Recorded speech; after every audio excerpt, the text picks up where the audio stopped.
Honorable Ntimfojo. I thank you, Right Honorable Speaker, for the opportunity. Mr. Speaker, this is a business statement for the 6th week of the 3rd meeting of this 9th Parliament, Mr. Speaker.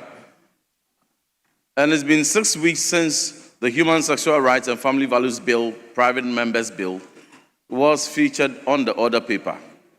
The next day it was removed and some disputed reasons were given. A week after, the Speaker of Parliament gave a ruling, very clear, and the records Hansard captures it, that nothing prevents the bill from being laid. It is 5 weeks from the time that Mr. Speaker gave that ruling. And since then, no attempt has been made by this House to have the Human Sexual Rights and Family Values Bill to deal with the canker of LGBT, devastating our norms and culture in this country, threatening our family values. And there seems to be a very conspicuous silence on this. Mr. Speaker, the House must not create the impression that what was a priority in the 8th Parliament, a priority to the 275 members of Parliament, has suddenly been thrown under the carpet and has suddenly been jettisoned by the 9th Parliament. We debated it and we concluded. The controversy was resolved. Speaker declared that the bill has to be featured on the order paper. So the attempt by this government, by blocking this bill and blocking it from being featured, is a big disappointment to the people of this country, to the over 93% of Ghanaians who believe that marriage is between man and woman. It is a big disappointment to them. We demand that if it was oversight or error, it must be added to the order paper so that next week it is laid and presented for first reading, because on record, it has satisfied all the processes by the dictates of our standing orders and has been duly approved to be presented, laid for first reading and consequential referrals. I thank you, Mr. Speaker. Honorable Anodonpre. Speaker, let me thank the Leader of the House for his presentation. Speaker, I heard the Leader making an appeal that estimates expected to be brought to this House should be brought timeously for our committee heads or our committees to do justice as we move towards the consideration of the estimate. So as of my last check, I was informed that we have so far received 15 of the estimate. And let me commend the Chief Whip for that. I mean, I'm quite aware of the cycle, how these matters have been dealt with over the years. 15 estimates so far is quite good. However, that is 15, we've done well, I'm commending you. That is 15 out of about 41. So you still have more. I want to appeal to the Leader of the House that he should add his voice so that we can get as many as possible, because the estimates have also contributed to the delay in the consideration of the motions on the floor. That will be it for now. And you know it has its impact on rising so that we don't sit very deep into the night. So that I see again the referrals, over 290 referrals, and I sympathize with the majority leader, but we can't put all the blame on him. Those of us also in leadership must extend a hand to help. I think I suggested this advert of the referrals, but clearly it's not helping. I don't see it helping in any significant way. And now that the committees are going to be considering estimates, we are worse off. So the earlier referrals are potentially going to suffer because for the next 2 weeks or more, the focus and the priority of the committees will be the estimate. Who is going to be the estimate? So the earlier referrals are going to suffer. So, majority that will respect, I want to suggest maybe leadership should meet. We can't leave this thing all on your hands alone. We should meet, both sides should meet the committee heads or those who have these referrals outstanding. Then probably we can get innovative on how we can deal with that. Okay, gotcha. How we can deal with that. So I think these matters are straightforward matters, and we can't belabor the point on Monday sitting. The leader has already explained why we have to suspend the earlier idea of sitting. I thought it was a good idea, but leader, we will defer to you. Now, I'm worried about a phenomenon, and I say this without any malice.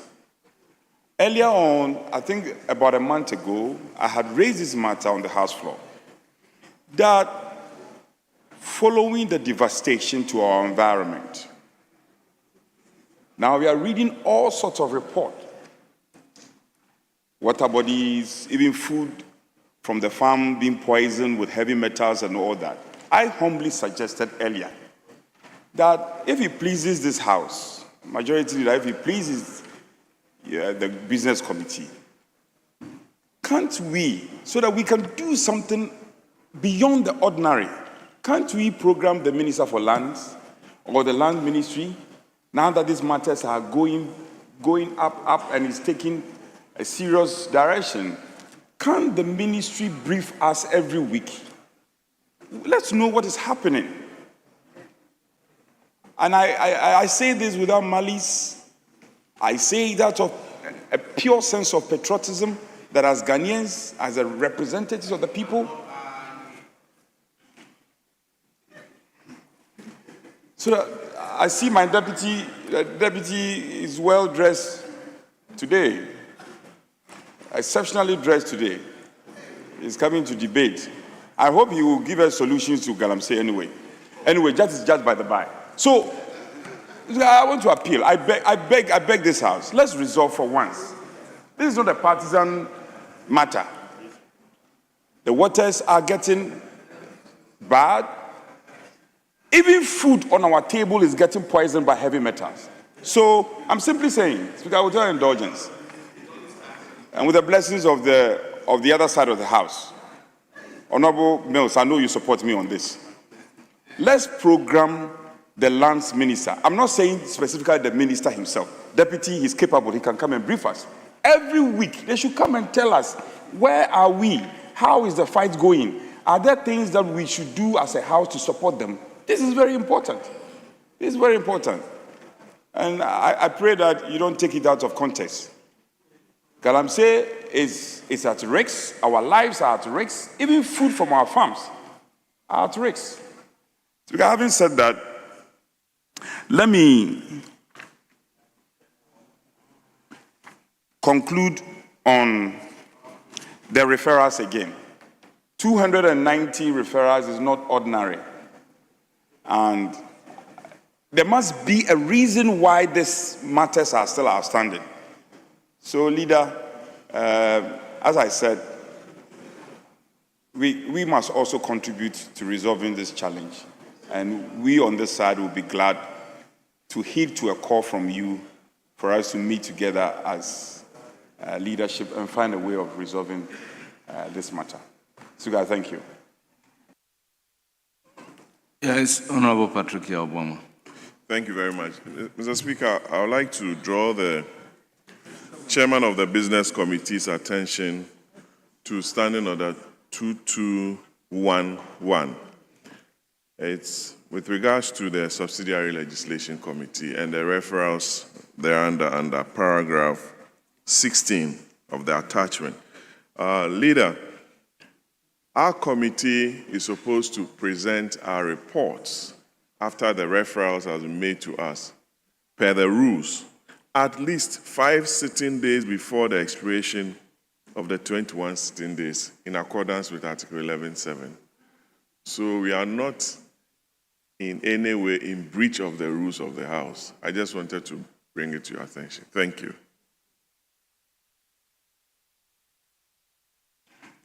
Yes, Honorable Deputy Minister for Lands and Natural Resources. I'm very grateful for the opportunity to make a few comments with respect to the business statements. And I want to join my colleague, Honorable Tim Fojo, to call for the need for us to begin the conversation on the LGBTQ plus bill. But I want to also suggest that as much as possible, we don't politicize this issue once again. The question to ask is, we are here today because somebody did not do what he was supposed to do.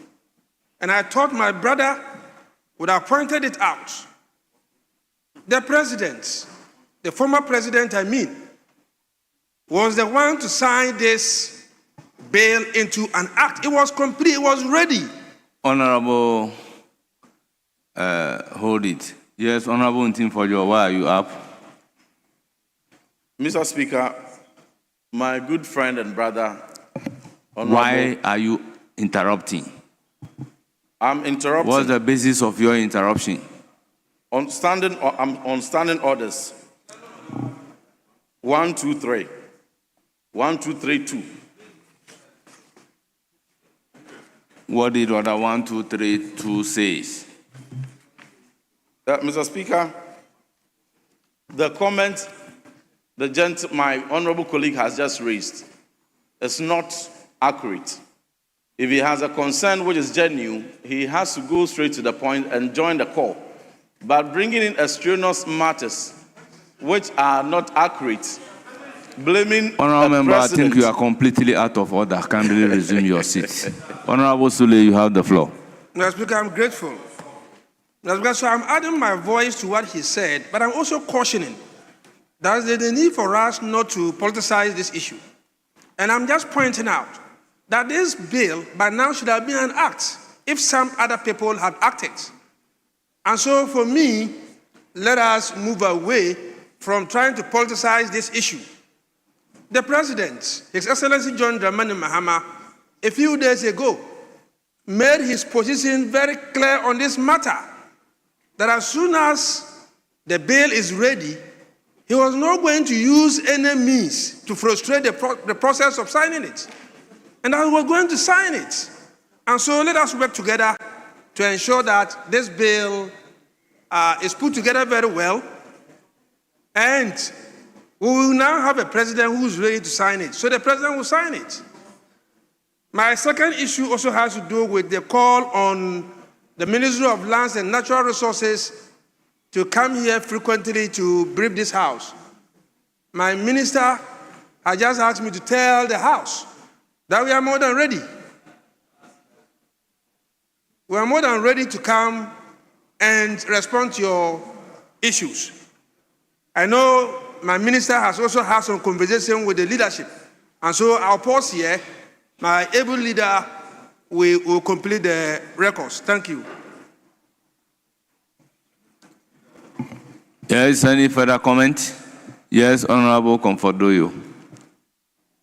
Mr. Speaker, I would like to plead that we reintroduce the Songo Lagoon bill in the House so that we can solve the Songo issues once we reintroduce it. Yeah, I want the minister to reintroduce it so that we can solve the Songo Lagoon issues once and for all. Mr. Speaker, people are always agitating and beatings, other things, and it's too much for us. Demonstrations and other things, we cannot breathe, we cannot rest. So if we can reintroduce it. The minister should come and brief the House. Yeah, or the minister should come and brief us what he has been able to do so far, so that we solve it when it can be solved. so that Magdan will have his peace and work, and then the good people of Adan too can have their peace in the community. So, Mr. Speaker, please, the Songo Lagoon issue, Minister should come and do the briefing. Yes, Honorable Frank Afriye. Speaker, thank you so much. Speaker, let me thank the Business Committee Chairman and, in all humility, appeal to him that since the commentary on the budget will continue on next week Tuesday, if he and leadership that took the decision and time allocation, if they could just prop up the baseline time, which is 5 minutes to, let's say, 7 or 8 minutes, so that at least we can elicit more substantial responses from those of us who are attempting for the first time. Thank you so much. Thank you. Yes, minority leadership. Any further comment? Yes, majority leader and chairman for business committee. Your response to the comment. Right Honorable Speaker, as the records of this House will testify, the government of President John Dramani Mahama and the NDC majority, and I believe the Right Honorable Speaker, we are all very committed to the passage of the Human Sexual Rights and Family Values Bill. If you recall, a couple of weeks ago when we debated this, I was the person who insisted that the fastest way to have this passed into law is to take a position that this Parliament has already passed it. So what is left is signature. And I recall many on your side arguing against my position, and so Speaker ruled, and he ruled that so far as he is concerned, the life of the 8th Parliament had elapsed, and this is a new Parliament, and once it wasn't signed, it had to be reintroduced afresh and taken through all the stages. So if you had listened to my advice and sided with me in the debate in this House, that we should treat it as having been passed by this House, and that once it is passed by this House, it is not part of businesses that have elapsed. By now, we would have left it squarely in the hands of the presidency to sign. But because I didn't get that support from you, the position became that it hasn't been passed, and so we must take it through all these processes. So if there's anybody committed to this legislation being passed, clearly it is me and then the people on this side, especially to have it passed expeditiously.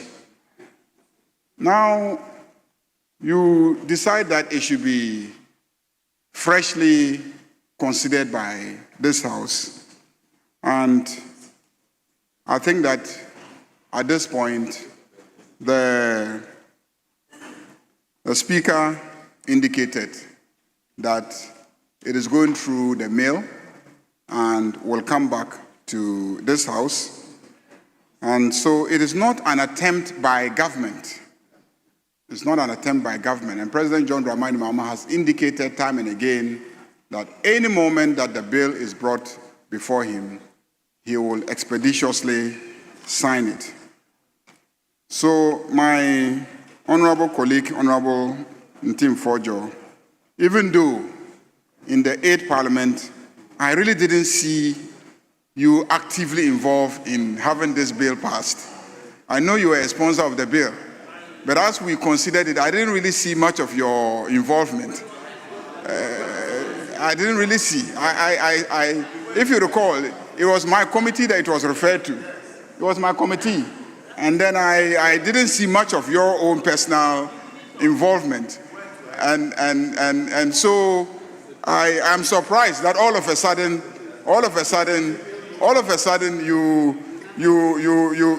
think that this is an urgent matter that must must engage a priority in terms of the work of this House. And also, when we were all putting pressure on President Akufo-Addo to sign, I didn't see you helping us to put pressure on President Akufo-Addo. I didn't see you. I didn't see you resisting, you know. And now you have found your voice, and you think that President John Dramani Mahama or the NDC is conspiring not to have the bill, you know, introduced and passed. I can assure you that we are very committed to having the bill introduced and passed. Yeah, the estimates are coming. We'll keep mounting pressure.